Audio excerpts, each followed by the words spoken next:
So thank you to ESA and Joey for inviting me to be here today. And thank you to those of you that turned out. It's a very busy time of year, so I appreciate having everyone here.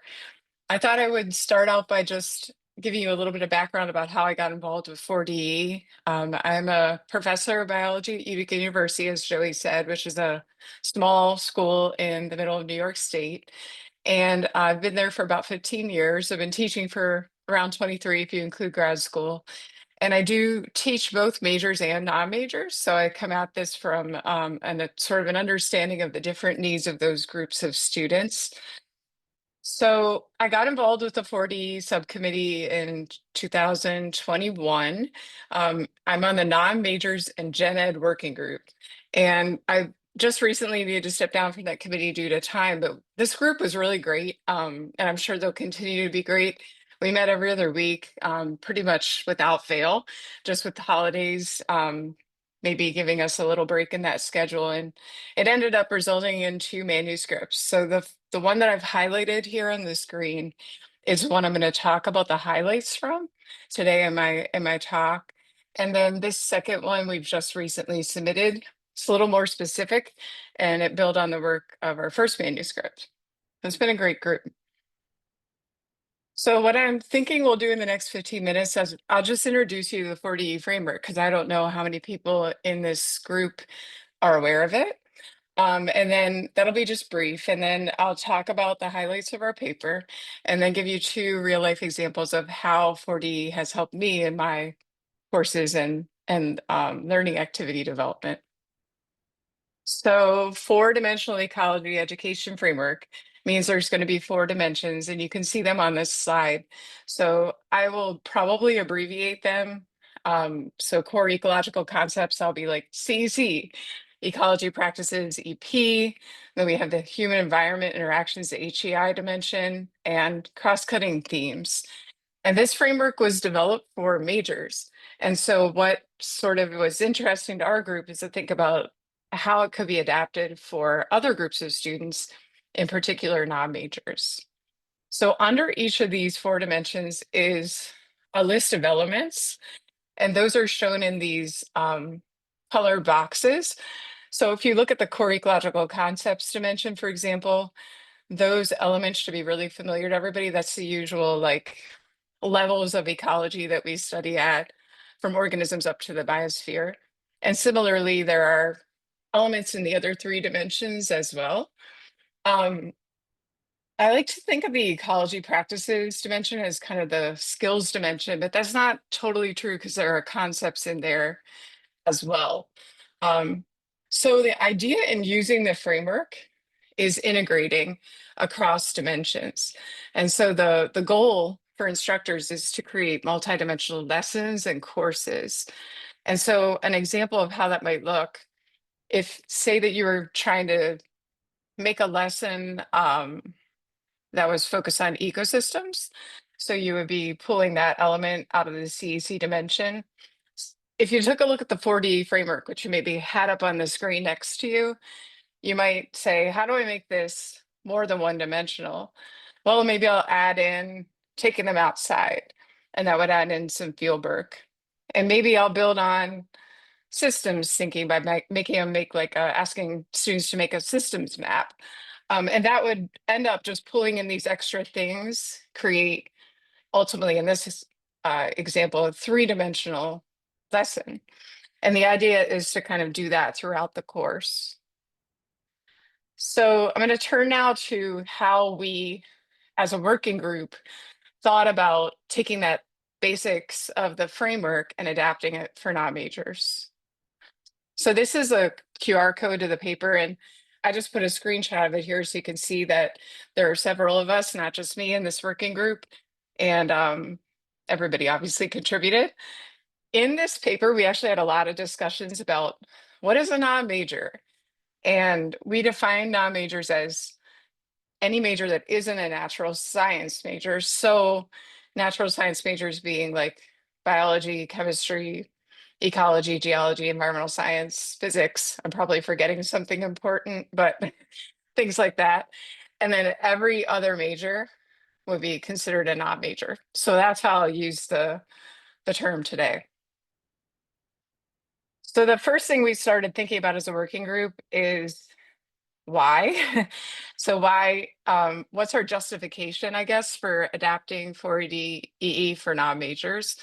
And two big things emerged. One is that if you think about all the undergraduates out there in the world, a much greater proportion of them are non-majors than are natural science majors. So this is a huge audience that we don't want to ignore. And that's one reason. The other is that as ecologists, I think I don't have to convince too many of you, but all people are going to need ecological literacy to face the environmental problems we're facing and solve them. And so, we don't want to limit ecological knowledge just to ecologists. We'll have lots of non-majors solving our ecological problems, voting, doing activism, et cetera. And so building ecological literacy in everyone is an important goal. And then finally, we didn't put this in the paper with these words, but it's fun. We all like teaching non-majors. Like it's satisfying, and doing it better, say using an adaptive version of the 4D framework, will make it even more satisfying and fun. So thinking for a minute about how we use the 4D framework typically for majors, and this is kind of supported by, if you look at it, most ecology or general biology textbooks, they're kind of organized along a backbone of the CEC dimension. So you can see in a typical 15-week course, you're probably going to move from organisms up to the biosphere. You might bring in the human environment interactions dimension at the end. Maybe the book will have stuff about a few units on conservation biology or climate change. And the book sometimes has like case studies and examples sprinkled in that relate to humans earlier in the semester as well. But what we've noted is that it's not uncommon for instructors to kind of run out of time as the semester goes on. And what's going to be sacrificed if you're compressing things at the end of the semester or not covering them is probably going to be HEI. So you might run out of time to really cover HEI in depth. And our shorthand for this was falling off the cliff. So HEI would kind of not get covered. And as people thinking about teaching non-majors, we were like, that is not going to work. If you think about like a short list in your head of non-majors, like business, arts, philosophy, political science, like they're all really focused in some way or another on humans, right? So the dimension that's going to speak most strongly to non-majors is going to be the HEI dimension. So I'm going to shift here to just talking about 4 of our takeaways from the paper about specifics about how to adapt the framework for non-majors. And the most important one, I think we led off with this one, is prioritizing the HEI dimension. So what that might look like, and this is idealized, and I will explain how I wasn't able to do this for the course I teach, but in a class like, say, a non-major sustainability studies class, you might make HEI the backbone of the entire course instead of CEC. And CEC then would just be brought in, those ecological concepts would be brought in like as needed to support the learning of the other 3 dimensions.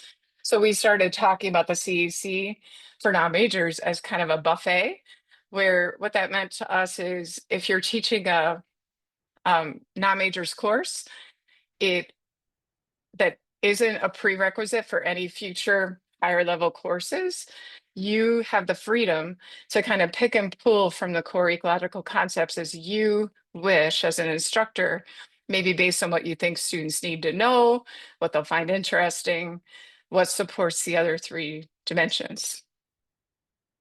Sticking with the HEI dimension for a minute, this is how the HEI dimension looks in the majors version of the 4D framework.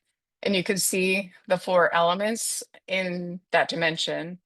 And through our discussions, we realized that we don't typically cover ethics as a separate like unit or concept. Instead, we interweave ethics throughout the HEI dimension and actually probably throughout the whole course in a non-majors course. So in other words, when we're talking about humans depending upon, changing, shaping, and managing the environment, at each of those stages of talking about humans interacting with the environment, we are bringing in ethics. And so we think that that's an effective way to incorporate ethics into a non-majors course. Third, if we move to the ecology practices dimension, which is the one I mentioned is kind of a skills and concepts dimension, we reflected on the fact that a lot of times when you're teaching a non-majors class, it might be like a general education class. And a lot of our students, it might be the only science class that they take in their whole college career.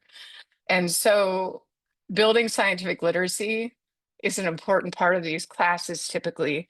So covering the process of science and critical thinking about science and scientific method, the nature of science, all of those sort of scientific literacy concepts, we felt fit under this element, designing and critiquing investigations best. And so we kind of tweaked the typical version of the framework to have that one element underlying all of the other elements in the ecology practices dimension, and indeed the whole course. So we think of this as almost like a cross-cutting theme really throughout the whole course, an interwoven topic that you just keep returning to um, all semester. And finally, if we look at the CCT dimension, we have these four elements, and we realized that two of them, systems thinking and spatial and temporal scaling, were really great for non-majors courses because they're important for many careers. And so, like, let's say you're teaching business majors and you're trying to get them to care about systems thinking from an ecological perspective. There's so many examples of how that can be useful to them later in their career when they're thinking about, say, running a complicated corporation or the effect of their corporation on the environment. So building those skills is going to benefit them in their careers, which means students will be interested in learning them. So our adaptive version looks like this. So again, we're prioritizing HEI.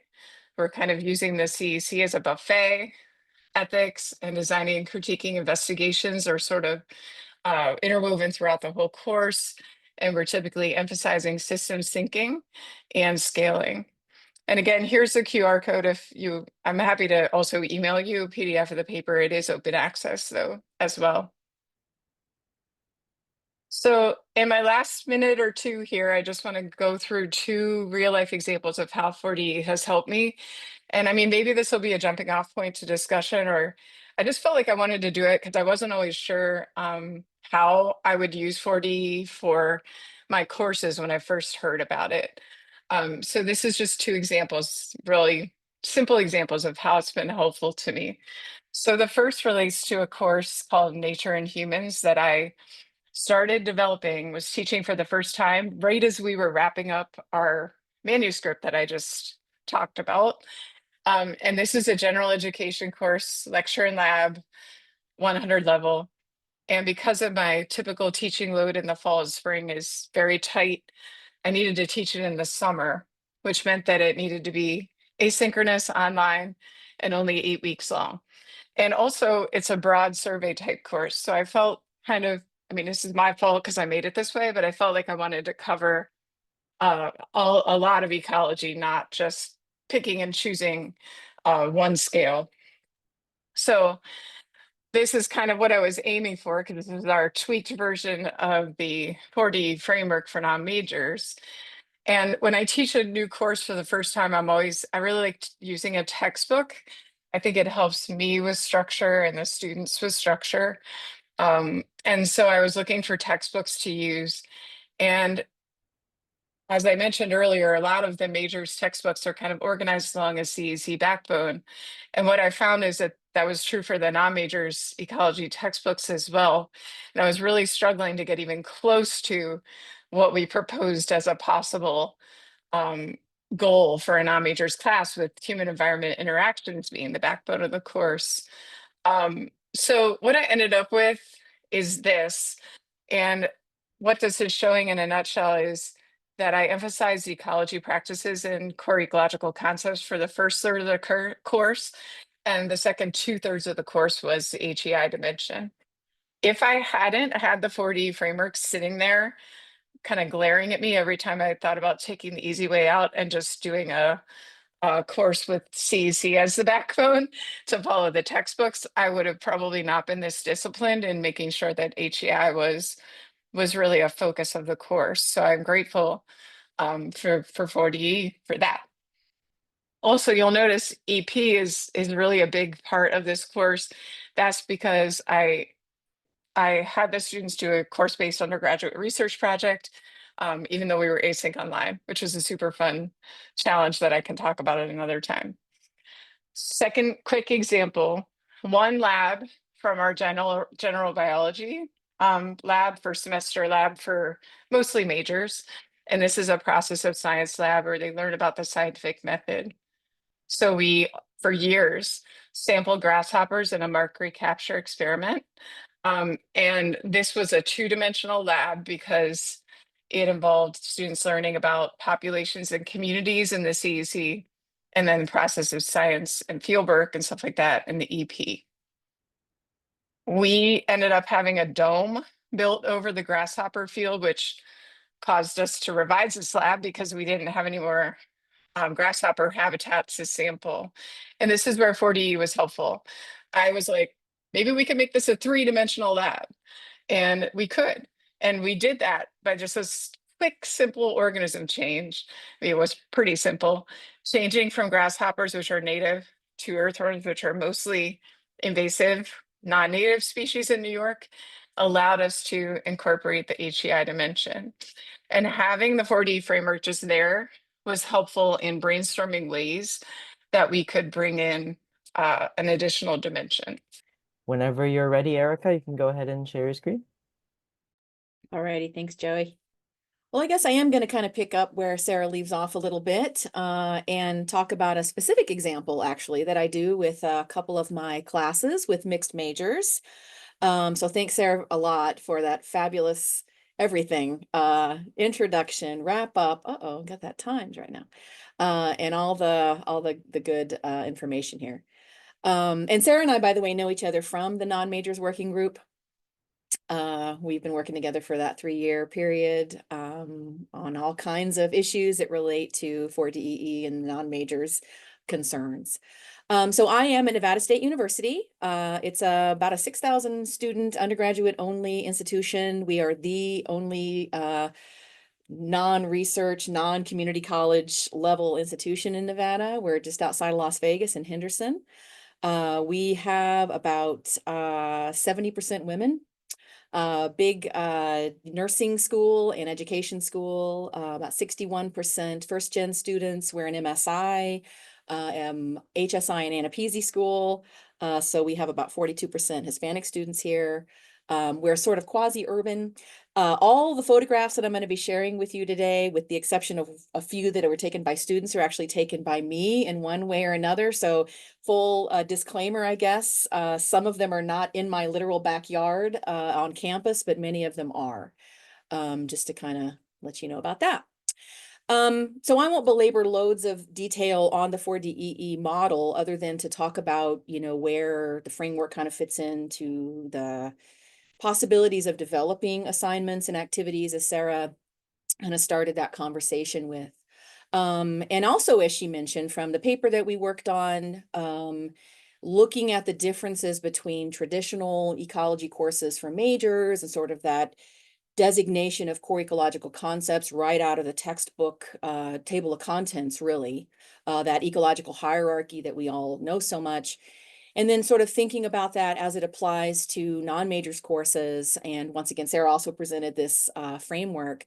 And I just want to talk about one assignment that I do with my students that really hones in on a nice combination, of those parts of the framework. And everything that you see here that's shown in red are things that are emphasized in this photo assignment that we're going to be talking about for a few minutes here. So the focus really is on natural history and field work and going outdoors, wherever outdoors means to you, to do that. giving students an opportunity to practice on their communication using very straightforward field opportunities. Sara mentioned the buffet style of looking at those core ecological concepts. So as you'll see with this assignment, students have complete free reign to pick and choose whatever core ecological concepts they deem appropriate. So they really do kind of put that buffet to task, as we'll see with some examples. And then finally, as we can kind of talk about as a small group too at the end for Q&A, is thinking about how the human environment interactions could even be further developed. So you'll see opportunities for focusing on some of those human environment interactions, especially when we're talking about doing things on a local campus. And really to kind of hone in on the point that Sara made too, non-science majors are part of all learners that are likely to have limited opportunities to be able to do science practices, and focusing on things that all learners can do, making observations, applying ecology, connecting to course concepts in ways that are accessible and maybe a little interesting, and getting them to really work on those tasks of improving not only their ecological literacy, but also their scientific literacy.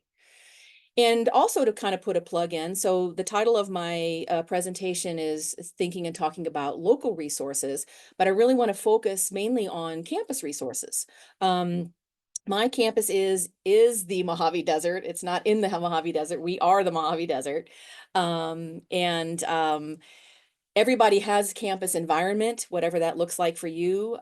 Sara obviously talked about some modifications that had to be done with an opportunity, with an exercise, with your bubble going on, and totally being an opportunist, which I think is pretty great. So as we're kind of thinking about some of these things in this assignment, I want you to be thinking about your campus and thinking about opportunities that you could take with your students. Where would be good places to go? Where would be maybe not the greatest places to attend on campus? And think about how you can explore an assignment like this on your own time and space. And what's great about this assignment is it really does interweave all four dimensions really, and lots of different elements. And it really is a matter of what you make of it.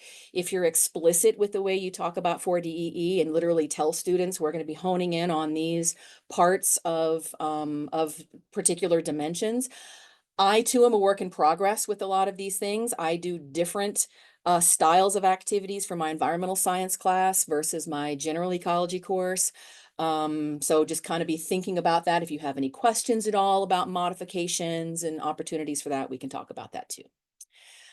So students, as I mentioned, I teach an environmental science class. It's ENV 101, and also a general ecology course. That's a 200 level class for biology majors, but also some mix in there of some secondary ed majors also can take the course.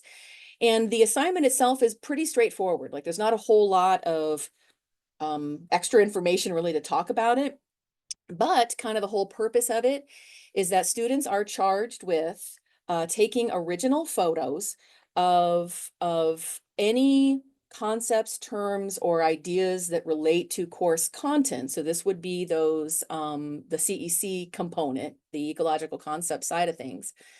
And the one caveat is two caveats, I guess. The photos have to be original, and they need to have annotations that describe how they are able to apply the terms that they choose for that photograph.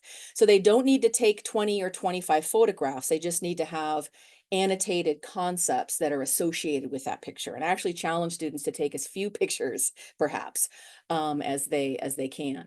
And so the beauty of this too is that if you're working with a campus environment, you kind of have the opportunity for HEI built in right away, because we're thinking about built environments, we're thinking about human interactions for resources immediately on a campus environment. The CEC kind of lends to itself, and then the ecological practices would be things like field work and natural history observations. So we'll take a look at a couple of examples here too together. So this assignment is fairly open-ended for students. I give it to them over a 16-week semester, so I introduce it early, and then my classes are lecture only, but I take time during the semester to go outdoors 3 or 4 times, kind of carve out some lecture time.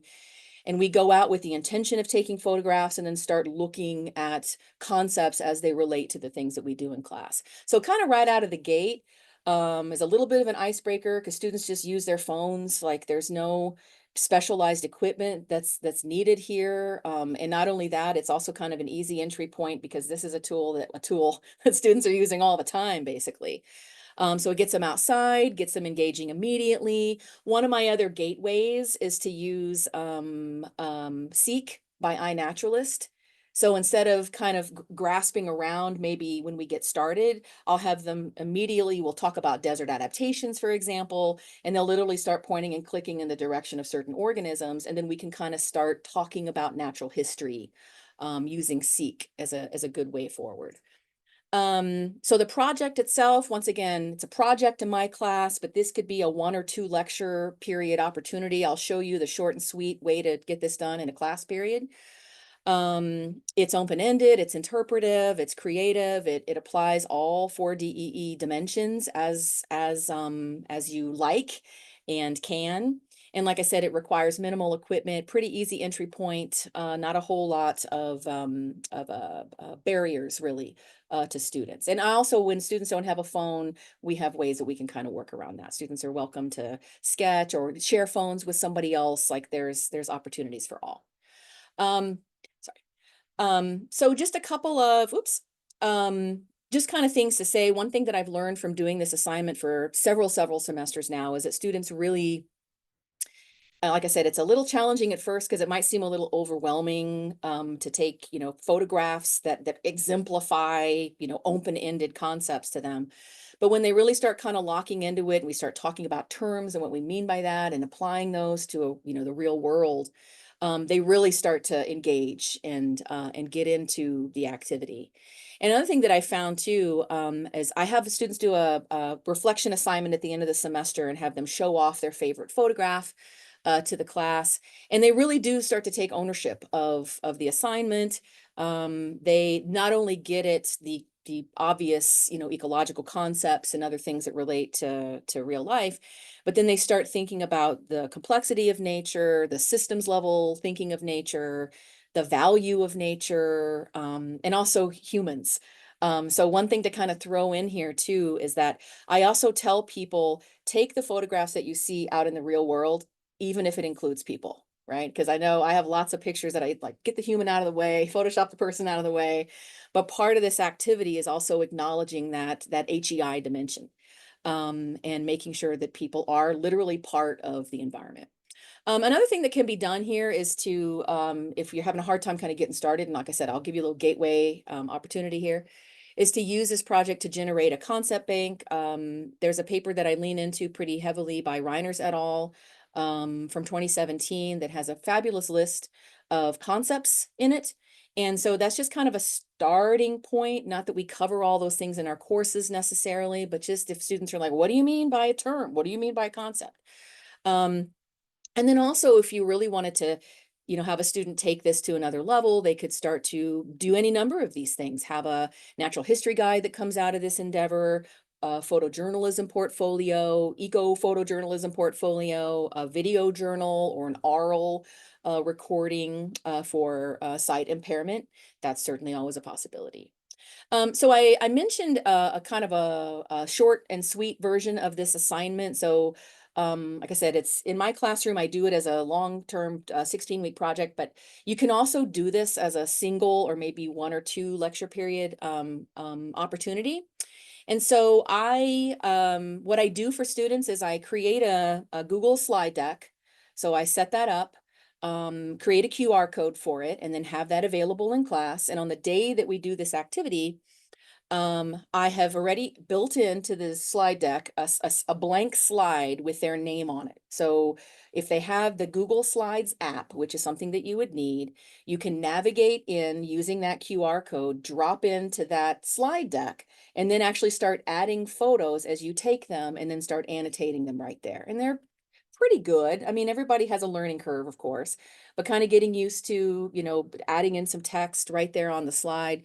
And so the pictures that you see here of a tamarisk or salt cedar that's popping up in our parking lot, and then also of a landscape here on campus are from students' pictures from this past semester in my environmental science class. And so they were just sort of, test driving a little bit of those concepts in class. So this is truly something you could do with a short period of time as well.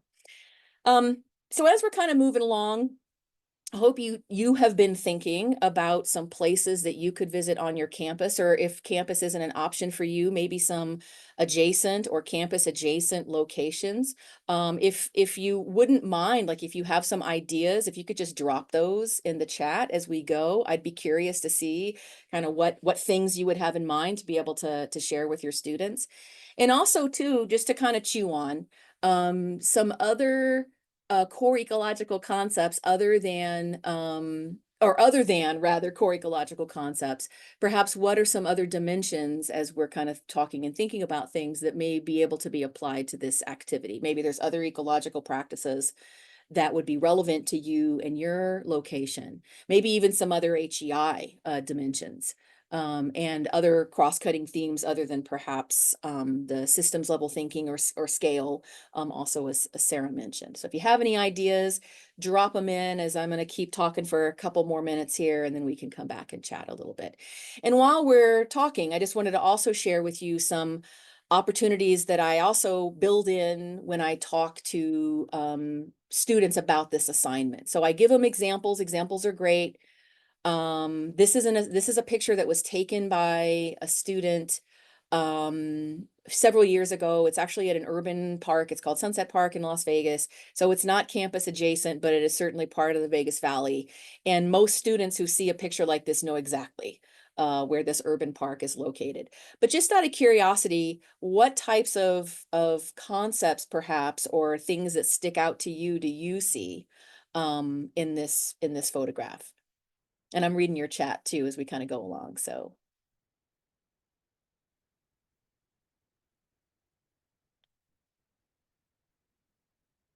Oh, awesome, Sarah. So you use a modified version of this and practice system mapping on their photo. That's fabulous. Justin says, I think it would be fun to think how these species interactions and how they might be influenced by HEI. Yeah, definitely. Christopher has a large green space with woodlands and prairies and a stream. How beautiful. That's really awesome. That's like my whole, like I would love to be, I'm an aquatic ecologist. So getting to water of any kind, even if it's irrigation water, like you see here in this photograph, is just like, oh man, it's kind of few and far between over here. But yeah, so students look at this picture and they do ask those kinds of questions like, oh, green grass. Might not seem too weird to you if you're not from the Vegas Valley, but it is. It's a rarity, and it's obviously something that right out of the gate is something that humans have to produce for that to happen. We also see humans in the background. Those are guys on the grounds keepers, not golf carts. Not a golf course here, but some mixed animals, some migratory birds, some domesticated birds. And a lot of the, like I said, plants that you see in this picture are examples of vegetation that's put here by people. Shamili says they have an activity similar to this where students respond and reflect on field trips that you take in your non-majors class. That's awesome that you do that. How about this picture? Anything else different or conceptual that kind of pops out to you?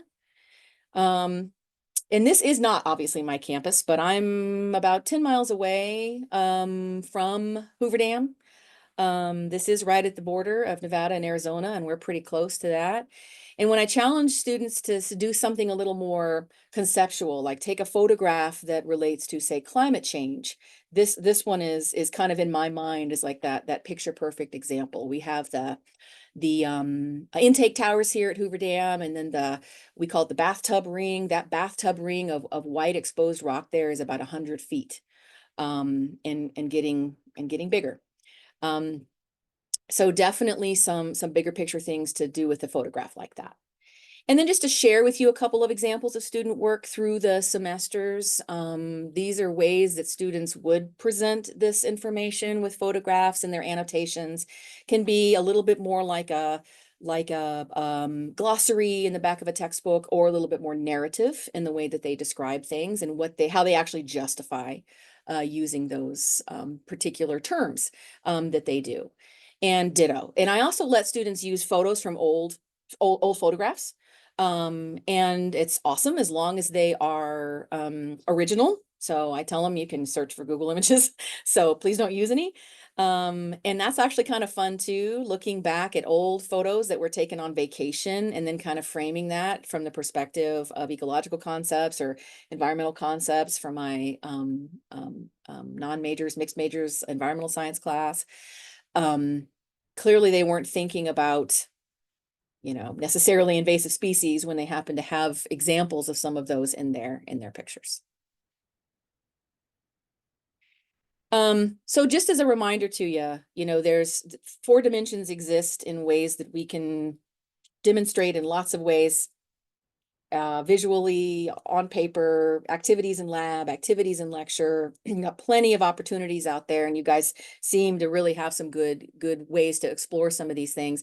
You don't need something as fancy as an LTER to get to meaningful research and meaningful observations, I should say, for students, and especially those that relate to 4DEE.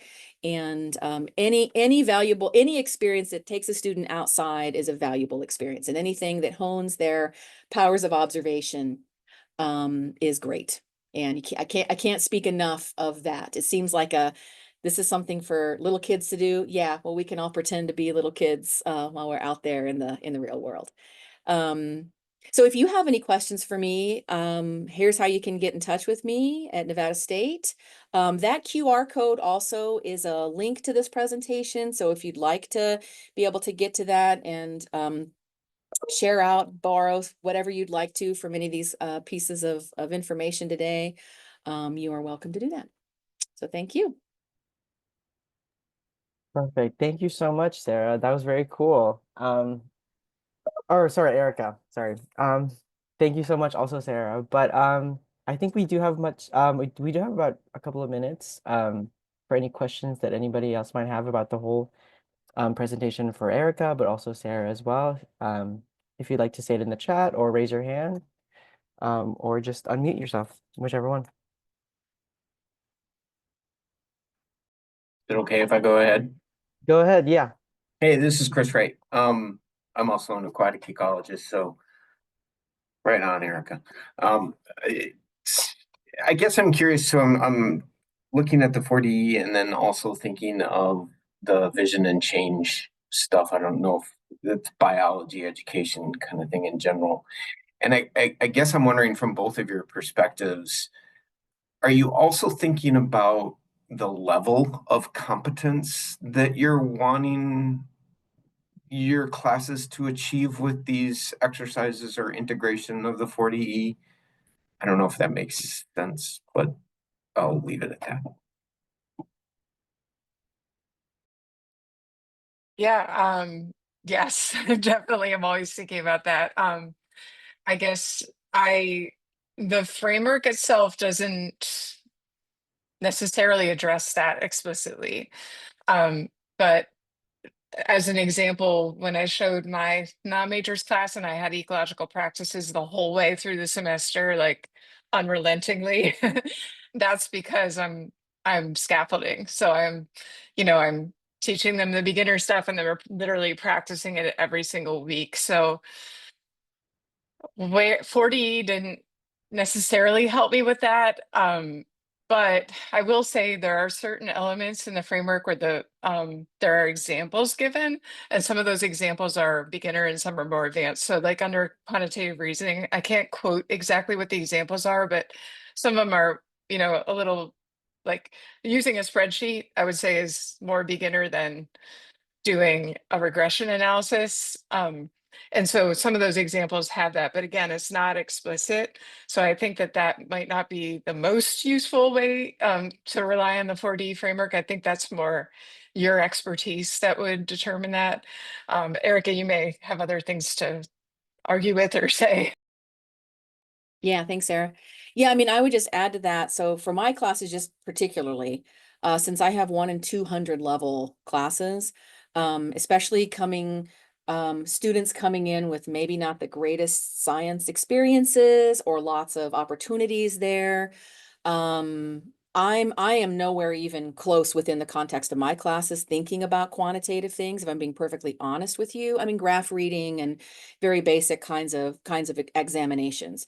But in a world of like, what do you cut? What do you keep? Where do you go? Who do you do? You know, all those things. I've made decisions over the semesters about really trying to hone in on those fundamental foundational science practices, right? That would be exactly the same in vision and change. It's just a different context, right? It's the outdoor environment as the place that you're, you know, making those observations from. So the core of that, I think, is still the same. And I agree with Sarah too. The 4D framework doesn't really provide that level of information, and it really is open up for interpretation and guidance, you know, based on the person who's doing those activities, which actually kind of makes it neat, because then that way you're, you know, you literally are making it the framework of your own.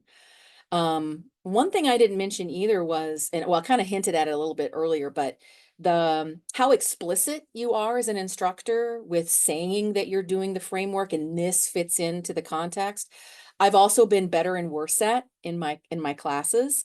Um, Justin's comment in the chat about fun to think about species interactions and how those might be influenced by HEI. That could literally be something like, for my assignment, for example, that you focus students in to look at. You focus on examples that include, you know, significant human interactions, and maybe even some that don't. But then the shadow part of that, of course, is everything does. So, you know, just kind of applying as you desire. It's a little far afield from your first question, but just wanted to throw that in there. Fair enough. Thank you both. Yeah, thanks. One thing we kept emphasizing in our paper is the flexibility of the framework. And I do think, you know, the 2 examples I gave of how it's been useful to me, I didn't anticipate necessarily. And I suspect that everybody might be using it slightly differently. And that is what's intended. So if you have other ways that you use it, they're probably awesome and should be shared maybe in the next water cooler chat, you know, to give other people ideas. So.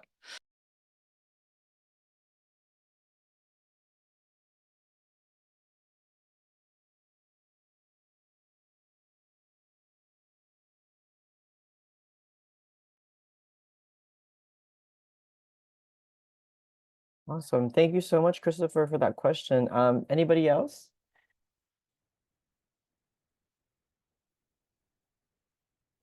All right. Let me make a comment. I don't know, Eric, I want to see your opinion on this. So because my class that I use this assignment in is asynchronous and online, I pictured the students probably doing some of these assignments at like 11 p.m., you know, the night it's due, which no judgment, that happens. And so it would be dark outside.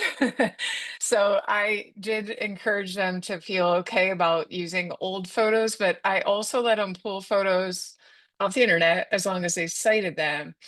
And I told them to like think about carefully why they've chosen it. And I think that that worked okay. I do think there's more personal connection with your own photos though.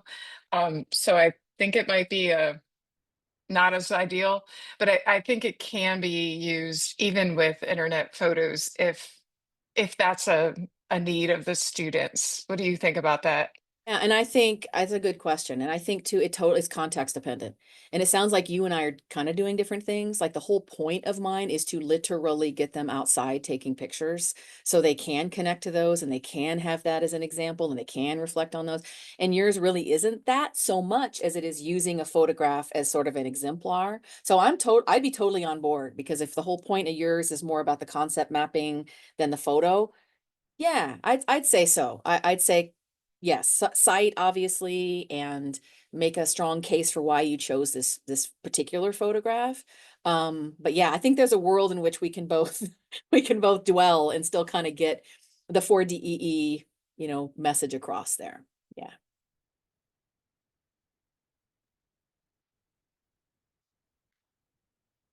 I just want to note Abby put in the chat about how it's so nice to connect with other teachers of non-majors, and that's how our working group has felt as well. It's just we just started from the starting point of it's awesome to teach non-majors. Like we don't have to justify why that's awesome, and then we can just move on. Yeah. And that was a wonderful, refreshing thing.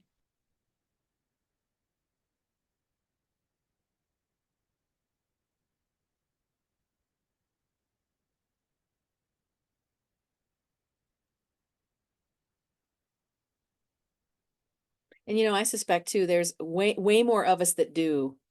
It's kind of like opening up the curtains a little bit to kind of see, and conversations that we've had at ESA meetings, and these are awesome to be able to have folks kind of look around and go, oh, we're kind of the same. Like we kind of do a lot of the same things. It's absolutely great to be able to meet people and have these conversations, and the fact that ESA does these water cooler chats, for sure. Yeah, Dan, I'm gonna chime in on my favorite subject at the moment, which is that a lot of us who are ecologists teaching non-majors are teaching environmental science. And a lot of the things we're talking about today can apply to both non-majors ecology and environmental science. So Yeah. And I was thinking about you too, Justin, as I was putting it's my new favorite subject. these thoughts together. I couldn't help it. So Justin is also a member of the non-majors working group. And that's kind of where our little diversion is taking us, is those conversations that relate to the overlap between non-majors ecology and environmental science. And yeah, I found myself many times going, wait, what should how should I? Yeah. And then to see human ecology as part of our lineup here today, Abby teaching a human ecology course as a non-majors course. I would love to be able to see where that kind of interweaves with our conversation. Thank you. I don't Yeah. have good technology. Can you guys hear me? Yes. Okay, so I have basically structured the whole course around the human interactions and then just sprinkling the rest in so that I can keep them engaged and intrigued. And so just to see that framework as sort of justified makes me feel really excited about it. So I'm excited to explore it more. that's so exciting. And Abby, do you mind sharing if you use a textbook, and if you do, which one? Because I would love that information for my non-majors course. I don't. It's everything that I've sort of built over a series of years and different courses mashed together, and we do 4 units, so similar to what you sort of outlined. I start with what is science, and then we do energy, agriculture, and water. So, but I don't have a text. I ended up I really wanted a textbook for my own whatever benefit, and it does help my online students to have something to read. And I ended up using an environmental science textbook and beefing up the ecology part that maybe wasn't covered as in depth in that textbook because it's an environmental science textbook, for my own slides. So a little bit like what you're talking about. That was really easy to tweak though, because I am an ecologist. So I appreciated having that textbook for my first few times through, at least. It really does help when you're prepping a class from scratch. Yeah, Abby, when you said human ecology at my institution, that is basically the new, it was formerly home economics, but it sounds like you're really teaching human ecology, like like the food, energy, water nexus type of thing. It almost sounds like how you're oriented there. Yeah, that's interesting that's sort of a home ec connection.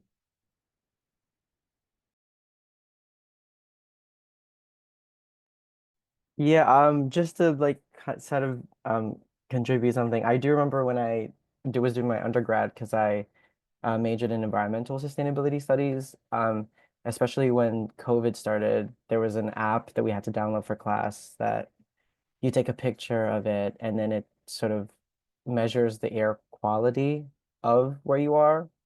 And I remember having those programs or like those kinds of things be more prominent within the classes, especially during COVID, because you're sort of like at home and you have a phone or you're in Zoom. So like we're sort of relying on technology, and it's kind of interesting to see where something like Erica's program, where it kind of like lives now that we're back in person. So like, but it's still like interesting because like it made me connect to the study itself because I was like thinking about how good is the air quality of where I live, and like something like Erica's and Tara's what you guys were talking about was like that human environmental connection. So like kind of like where do you stand in all of ecology, I guess. So it is very interesting.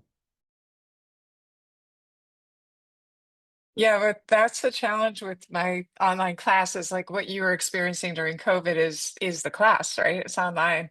And there's a lot of helpful databases. Like there's a EPA has a what's your water quality, like a database where they can enter their zip code and then figure out what pollutants are going into their streams right near their house and reflect on those. And I rely heavily on that kind of stuff, like what you're talking about with the air quality app.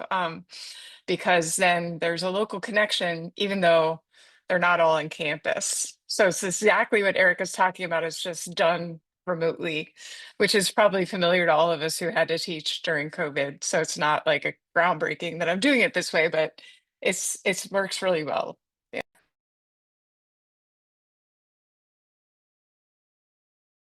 All right, I think we're counting down to the last minute, but thank you so much, Erica and Sarah, for a wonderful presentation.